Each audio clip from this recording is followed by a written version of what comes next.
Hi, I'm Christine Herman of Herman's Quality Meat Shop in Newark, Delaware. Welcome to my YouTube channel. In tonight's video, we are going to be talking about turkeys and turkey breasts. I'm going to be boning out a turkey breast for you so you can see how it's done. And we're going to be talking about how to prepare one for your Thanksgiving dinner or any time of year. Are you ready?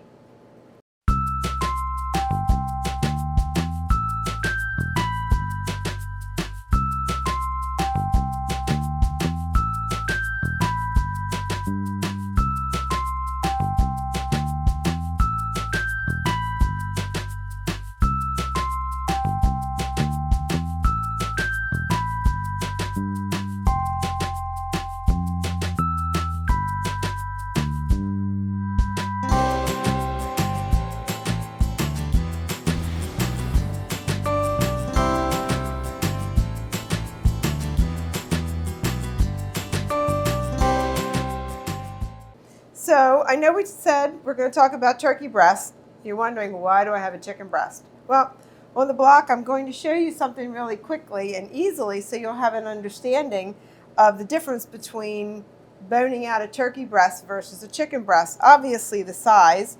However, my little wrist can handle cracking this wishbone and the keel bone and pulling this apart.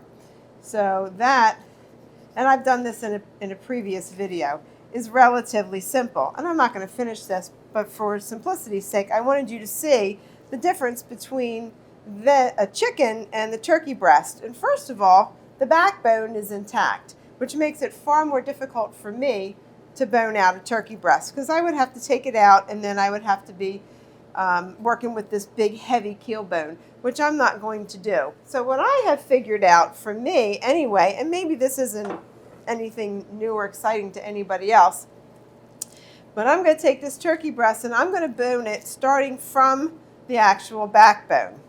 And it maybe takes a couple extra minutes, I don't know, but it works really nicely for me. And I am going to follow the seams and the bones really, and just kind of work backwards or from the outside in instead of what I would do with the chicken, which is from the inside out. So we sell turkey breasts and turkey meat year round. We sell a lot of ground turkey and turkey sausage also. We have some pretty amazing recipes that we make with our turkey.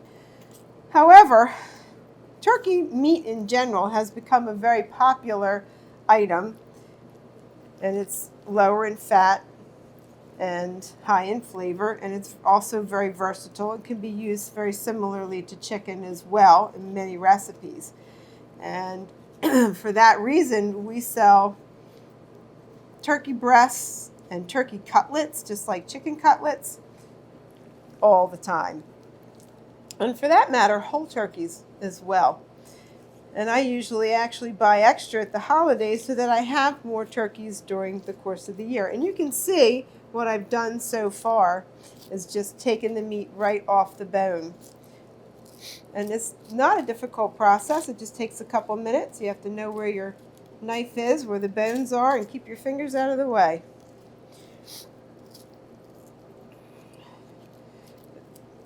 For Thanksgiving, we sell hundreds and hundreds of whole turkeys and turkey breasts.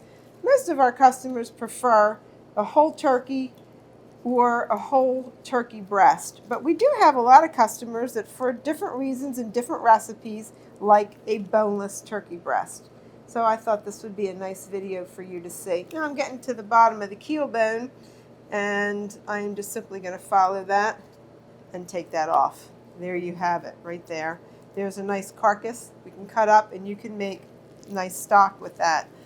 And from here we have, I'll flip it around too so you can see the turkey breast, just like that, nice and splayed out.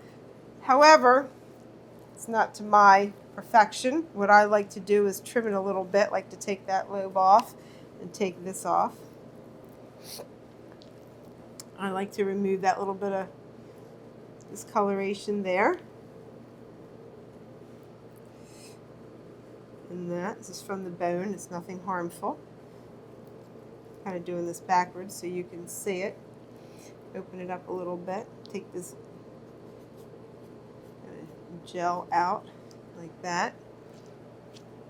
Make sure I get all the little pieces of bone that may have been left on. And then there's a vein here that I like to take off. And one on the other side, because if there's one on the right, there's one on the left. And I am going to flip this around because I'm going to take this heavy piece out. And I like to also open it up. Excuse me. Also like to open it up and take this membrane off here. Like that on the right. The left and the right. And then this guy here is, when this is cooked, it's like rubber. So I take that out. Because that, you can't do anything with that. That's gross. I'm fussy for my customers. And you can see I take the other one out, just the same kind of, feather it down to nothing. And it keeps that tender, turkey breast tender on. There's a little guy here I want to take off. And what we can do now is just kind of clean up this bit of skin like that. And that, my friends, is pretty much it. We have the turkey breast with the skin on, and there's your timer. Keep in mind that timer is a piece of plastic. We want to talk about cooking in just a moment. But there's your turkey breast, boneless and ready to go. You can cook it like this, put it on the grill, you can bake it. We can butterfly it open a little bit more and stuff it like kind of like a jelly roll, or we can just tie it as such. And I'm going to put some strings on it quickly and show you. We're just going to get this off the block because that doesn't look very good. We're going to take the carcass off the block because you don't need to see that. And a couple strings.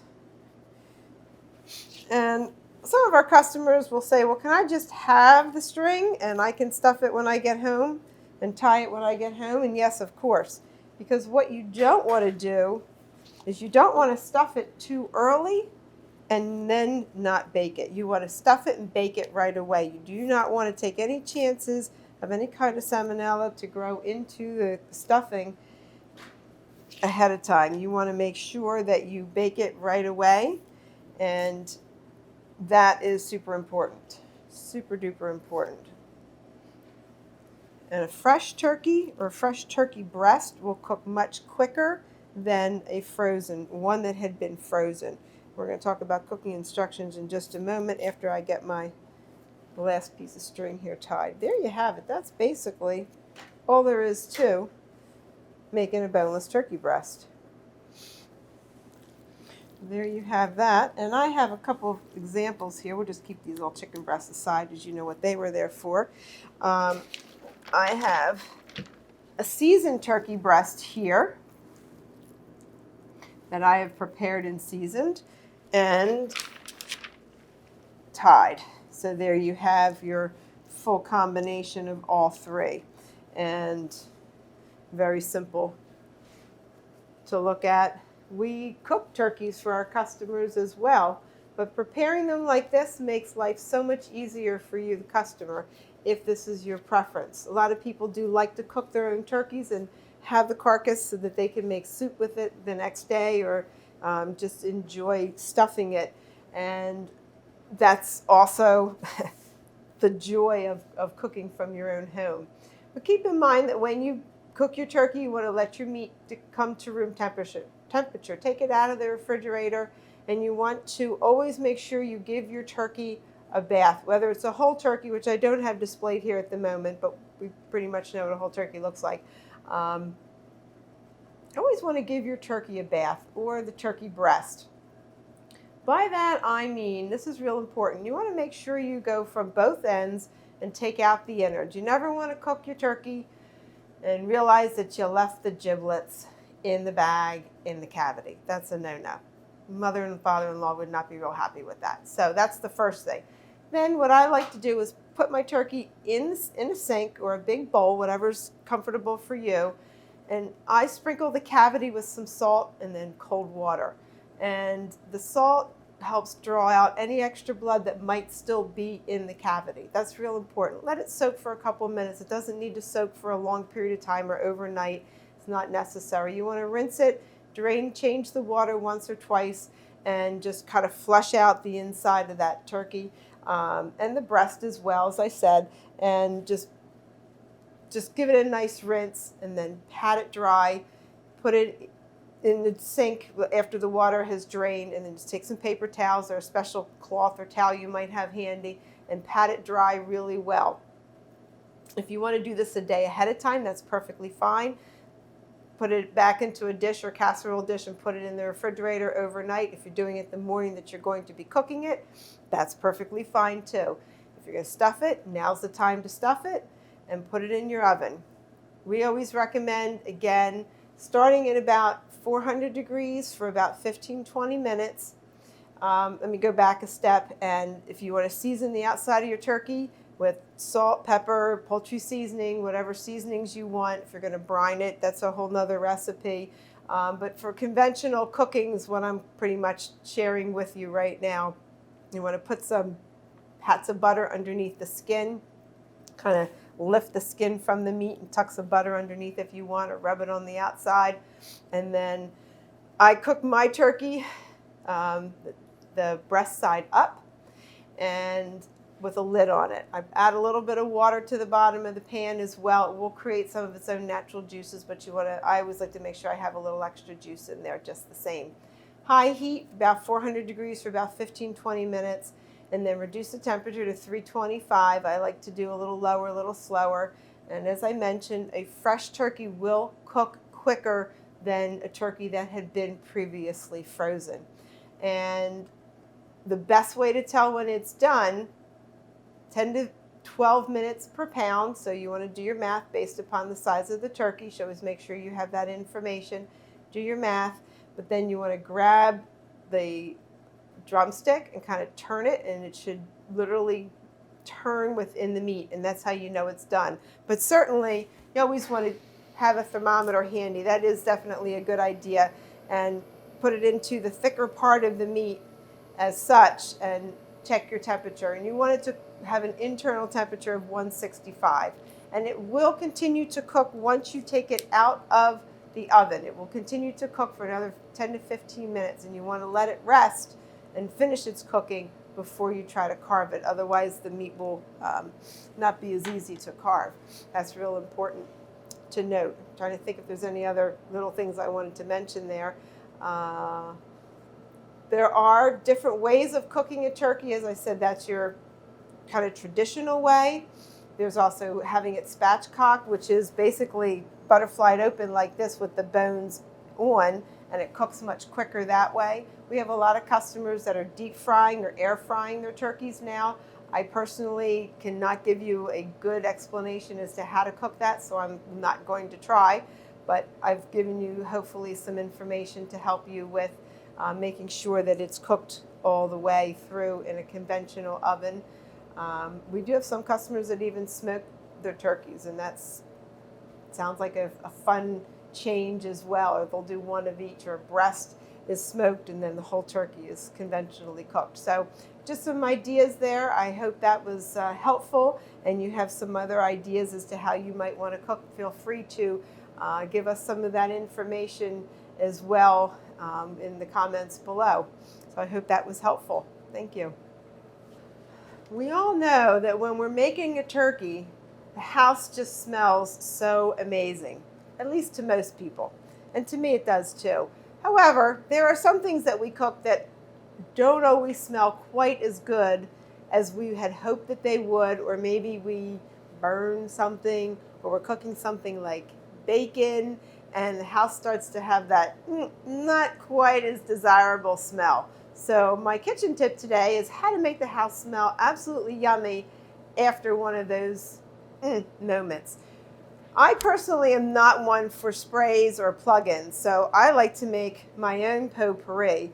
I also am not the biggest fan of candles, and I know a lot of people love their candles. However, if you have pets or little kiddos that you're afraid aren't as versatile with being mindful of a candle, then try this. Take a pot, put some water in it, and you're probably thinking this might be simple, or, oh, I never thought about that. Take some kind of fruit juice. In this case, I have orange juice. You could use apple juice. You could use the skin of oranges or grapefruit or whatever citrus you have, if it's a lemon, whatever peels you have. And then start adding some of your fun, yummy things. And I have some cloves and cinnamon. These are my two favorites. You can add nutmeg if you want and just sprinkle away. And put it on the stove and let it boil. Once it comes to a boil, the house is just going to smell amazing. It's really simple, but it's one of my favorites. There are a few things that I cook or are cooked in my presence that aren't always my favorite.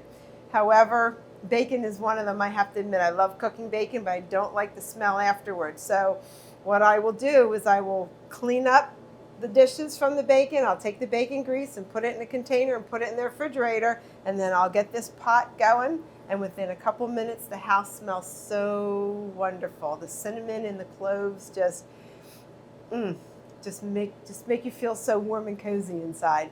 So when you're done, you can just turn off the stove. You can throw everything right down the sink when you're done. Cleanup is real easy, and you can always add more to it over the course of a day or two if you want.